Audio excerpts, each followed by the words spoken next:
Welcome to Generation 8, which is controversial for a plethora of reasons. Pursuit was gone this generation. Pursuit was an annoying removal as a result of being some of the best checks to otherwise broken Pokemon. Ghost and Psychic types hated seeing Pursuit, and being able to consistently remove them was really fantastic. Its removal led to the banning of Gastly, as it was otherwise too unmanageable. Hidden Power was removed, which was generally accepted as a positive change, with many good and bad changes as a result. Pokemon such as Abra, Magnemite, and Staryu were significantly worse off as a result. Ferroseed was significantly stronger as a wall when the threats it was tasked with handling couldn't break it with Hidden Power Fire, such as Fungus and Staryu. As a quick note, Abra is a Generation 1 Pokemon, and as a result has a stupidly deep move pool. It can just run Drain Punch or Fire Punch with enough physical investment instead of Hidden Power. This was still detrimental, as you could not invest into your bulk to make you better at taking attacks, but Abra mostly came out of the change unscathed. Although Dynamax was the new mechanic introduced in Generation 8, it was banned due to being too strong in Little Cup. This is the same as other tiers in the generation. The most impactful change is the removal of the National Dex. Likely as a result of trying to push their new Pokemon instead of only relying upon old favorites, Game Freak cut the number of available Pokemon down, which changed metagames quite a bit. I will not be covering base Generation 8 without DLC, but every metagame was shaped by its lack of options that would otherwise be available if National Dex was still supported. These options that were sorely missed in the metagame were Snubbull, whose Intimidate plus Fairy type was so fantastic at dealing with the fighting types prior, Doduo, whose good speed and high attack combined with Brave Bird, Knockoff, Jump Kick, and Quick Attack made it a solid offensive threat, Clamperl, who was a very potent Shell Smash threat due to Deep Sea Tooth doubling its special attack, and Snivy, the previously fantastic Contrary Sweeper who could sweep using Leaf Storm.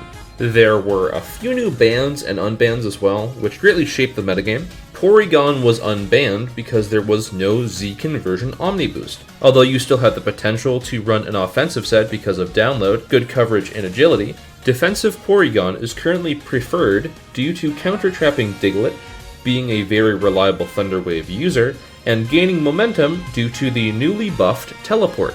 Vullaby was banned. Vullaby is quite the subject of contention about whether it was healthy or not, to the point it was voted on twice. Vullaby was considered too centralizing in the metagame to be healthy, while others liked the flexibility such a Pokemon gave. It's not available though, so take that as you will. However, Trapinch is freed. Since it's no longer considered the broken aspect, it's no longer banned. With that being said, it was disappointing despite being back.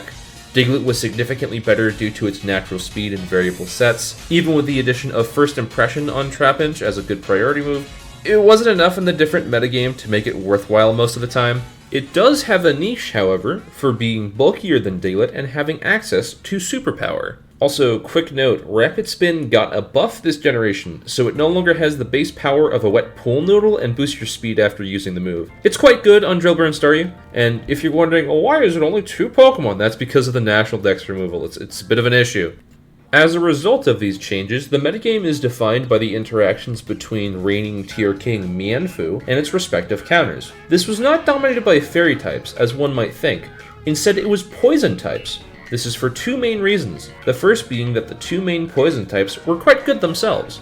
Poison was a very good neutral attacking type, and poisoning an opponent was good value to wear them down over the course of the game. Mariani was an obvious staple for being mini Toxapex, and we all know how strong Pex is. Recover, Regenerator, Scald, Sludge Bomb, and Knockoff were really excellent as a defensive profile. However, it couldn't compare to the new best poison type, Neutralizing Gas Coughing. This ability cancelled out other abilities while on the field, which includes Regenerator and Arena Trap. This made it a significant threat due to its offensive pressure while being a defensive Pokemon. In addition to Stab Sludge Bomb, a deep support move pool with access to Fire Blast, Thunderbolt, Pain Split, Will-O-Wisp, Thief, and Memento, in addition to good stat line, made it extremely good against everything in the metagame it could take a hit from. The second reason is Donkey Kong.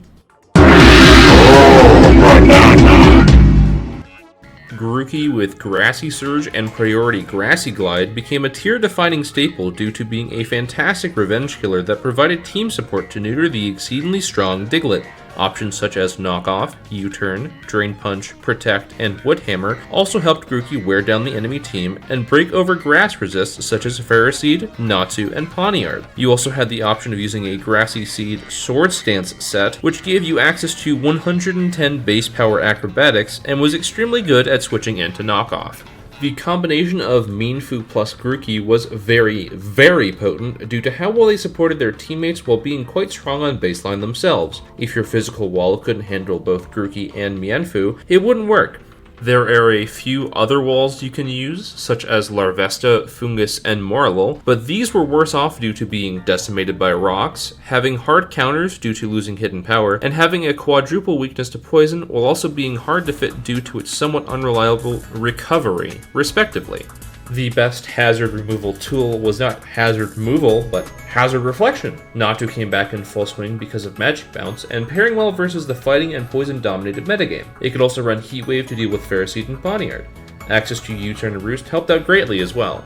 A lot of the new Galarian forms didn't match up well in the metagame, but the one who managed a good niche was Galarian Farfetch'd, which came from being a fighting type with access to Brave Bird. This hit Mienfoo and Timber very hard, while being unresisted by typical fighting checks and decimated the non-typical ones. Reaching 16 speed was nice, especially with a base 95 attack stat, but unfortunately it was typically outclassed by Mienfoo's general utility with better bulk and strong move pool outside of coverage. Tyrant has a place in the metagame as an exceedingly powerful Dragon Dancer. It got access to Psychic Fangs this generation, allowing it to decimate the fighting and poison types that dominate the metagame. Close Combat was another much-needed buff to tear through defensive Porygon, Ferroseed, and Pawniard. Support from Grookey gave it easier setup opportunities, and it can tear through teams that aren't prepared for it. You also have a bunch of different flavors of Fang moves for good coverage if you don't like Close Combat and Stab Rock Blast. Oh, also, people aren't the biggest fan of this generation because of speed ties. I've explained this before, but for those who don't know, speed ties occur when two Pokemon have the same speed and the game doesn't know which one to go first. So it just flips a coin and whoever wins the coin flip goes first, and that's not terribly competitive. The 17 speed tier is terribly populated in Generation 8, and that's because of Mienfoo, Grookey, and Natsu. All three of these Pokemon want to hit each other with appropriate coverage moves. Mienfoo and Grookey both want to hit Noctu with Knock Off, while Natu has Psychic for Mienfoo and Heat Wave for Grookey. As one can imagine, speed ties are very prominent as a result. There's also Drillbur, Archon, Onix, and Vulpix in the same speed tier. There are similar issues with Abra, Ponyta, and Staryu, but they're significantly less common in games overall. The reason why it's so painful here is that any of the main three can come in and threaten the other two. Whenever you're behind, you can just force a 50-50, and the optimal play from your opponent is to just play it safe and switch out. Now, with that being said, a lot of new archetypes are being tested by high-level players. For the longest time, running Mienfoo-less teams was seen as throwing the game because of how good Mienfoo is on a game-to-game basis. However, one of the most noteworthy teams in recent memory was CM Doge's Fight Spam team that ran an extremely unorthodox 6 of Timber, Diglett, Porygon, Larvesta, Scarf Magnemite, and Life Orb Galarian Farfetch'd. This won last year's Little Cup Premier League, so there's definitely more space to understand and develop the metagame.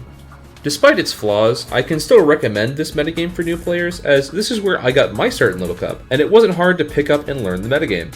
With that being said, just keep speed ties and centralization around fighting types in mind, and you'll go far. Thank you all very much for watching, I really appreciate it. If you could please like, share, subscribe, comment down below, all that good stuff, it would be very much appreciated. Have a good day!